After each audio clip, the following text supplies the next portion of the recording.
গণপরিবহনে উড়ন্ত যান, চালকবিহীন গাড়ি, এগুলো কি সত্যি চীনে চলছে?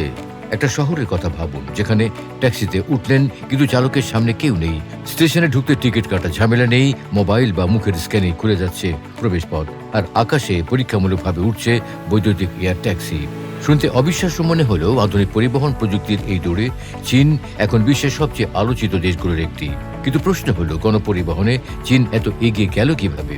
চীনের শক্তি শুধু দ্রুতগতির ট্রেন বা বড় বড় সড়কে নয়, তাদের আসল শক্তি হলো তারা পুরো পরিবহন ব্যবস্থাকে প্রযুক্তির সঙ্গে যুক্ত করেছে।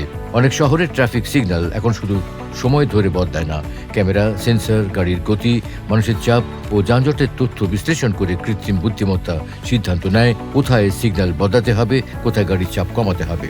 এখানেই চীন অন্যদের চেয়ে আলাদা।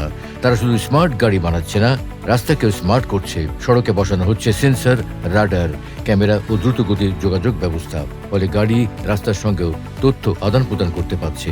এই প্রযুক্তির উপর ভর করেই শেনঝেন, ওয়াংজৌ ও বেইজিং এর মতো শহরে চালকবিহীন রোবট ট্যাক্সি ও অটোনমাস বাসের পরীক্ষা এবং সীমিত বাণিজ্যিক ব্যবহার বাড়ছে। এছাড়া বৈদ্যুতিক বাস, দ্রুতগতির রেল এবং ঘন্টায় ৬০০ কিলোমিটার গতির ম্যাগলেভ ট্রেন নিয়েও কাজ করছে চীন।